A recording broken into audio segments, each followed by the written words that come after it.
అదరగొట్టే కారం రంగు రుచి ఆచి కారం పొడి. వైసీపీ నెక్స్ట్ టార్గెట్ ఫిక్స్ అయిందా? ఇప్పటికే రైతాంగ సమస్యలు, మెడికల్ కళాశాలల ప్రైవేటీకరణపై ప్రభుత్వాన్ని ఎండగడుతున్న వైసీపీ కొత్త పోరుకు సిద్ధమవుతుందా? అయితే వీటికి తోడు కొత్తగా ఏ అంశాన్ని పార్టీ బయటకు తీయబోతుంది? Let's watch. విపక్ష వైసీపీ కొత్త పోరుకు సిద్ధమైంది. గత ప్రభుత్వ హయాంలో తీసుకువచ్చిన పోర్టుల నిర్మాణాన్ని కూటమి సర్కార్ పక్కన పెట్టేయడంతో వాటిపై కూడా మెడికల్ కళాశాలల ప్రైవేటీకరణ తరహాలో పోరాటం చేసేందుకు సిద్ధమవుతోంది. తీర ప్రాంతంలో పారిశ్రామిక అభివృద్ధికి పోర్టుల ఆవశ్యకత, యువతకు ఉద్యోగ అవకాశాల అంశాన్ని కొత్త అస్త్రంగా బయటకు తీయబోతోంది.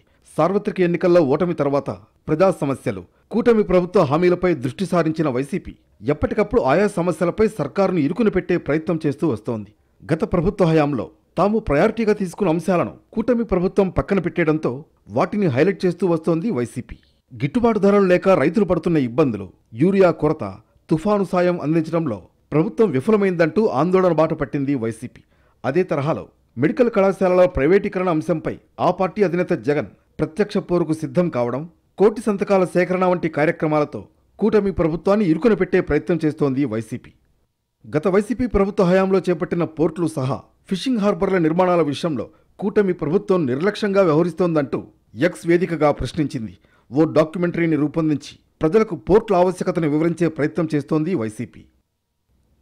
సమస్యలను గుర్తించడం, గత ప్రభుత్వ హయాంలో ఎలా ముందుకు వెళ్లాం, ఆ తర్వాత ఏం జరిగింది అనే అంశాలను డాక్యుమెంటరీల రూపంలో ప్రజలకు వివరించే ప్రయత్నం చేస్తున్నారు జగన్. ముందుగా ప్రజలకు అర్థమయ్యే తరహాలో డాక్యుమెంటరీలు విడుదల చేయడం, ఆ తర్వాత అదే అంశాలపై పోరాటాలకు సిద్ధమవుతోంది వైసీపీ. ఉద్దానం సమస్యలు, మెడికల్ కళాశాలల ప్రైవేటీకరణ అంశాలను సవివరంగా వివరిస్తూ డాక్యుమెంటరీలు విడుదల చేసింది వైసీపీ. ఆ తర్వాత వాటిపై ప్రత్యక్ష పోరు మొదలుపెట్టింది. ఇప్పటికే రైతాంగ సమస్యలపై సోషల్ మీడియాలో ప్రశ్నించడం, డాక్యుమెంటరీల ద్వారా ఇతర సమస్యలను బయటకు తీసుకొస్తోంది ఆ పార్టీ.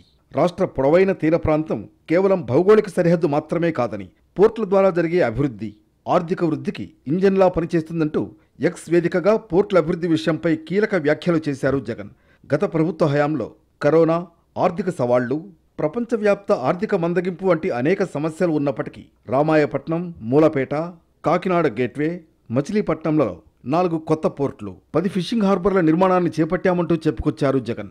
ఈ నిర్మాణాలు లక్షలాది ఉద్యోగాలు, వాణిజ్య పరిశ్రమలు పెంపొందించేలా చేస్తుందని, 16,000 కోట్ల పెట్టుబడితో ఈ ప్రాజెక్టులు ముందుకు తీసుకువెళ్లడం, పోర్ట్ లెడ్ డెవలప్మెంట్ ద్వారా రాష్ట్ర ఆర్థిక వ్యవస్థను బలోపేతం చేశామని గుర్తు చేశారాయన.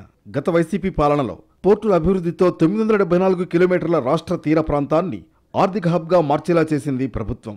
మచిలీపట్నం పోర్టుకు 2021లో భూమి పూజ చేసి 5,500 కోట్ల పెట్టుబడితో మెగా ప్రాజెక్టుగా ప్రకటించడం, రామాయపట్నం పోర్టుకు 2022లో భూమి పూజ చేసి 3,774 కోట్లతో ప్రారంభం, మూలపేట, కాకినాడ గేట్వే పోర్టులు కూడా వేగంగా ముందుకు సాగాయని చెప్పే ప్రయత్నం చేశారు. ఈ పోర్టులు 100 మిలియన్ టన్నుల కార్గో హ్యాండ్లింగ్ సామర్థ్యాన్ని పెంచి లక్షల ఉద్యోగాలు, పరిశ్రమలు తీసుకువచ్చాయని జగన్ ఎక్స్ పోస్ట్లో గుర్తు చేశారు.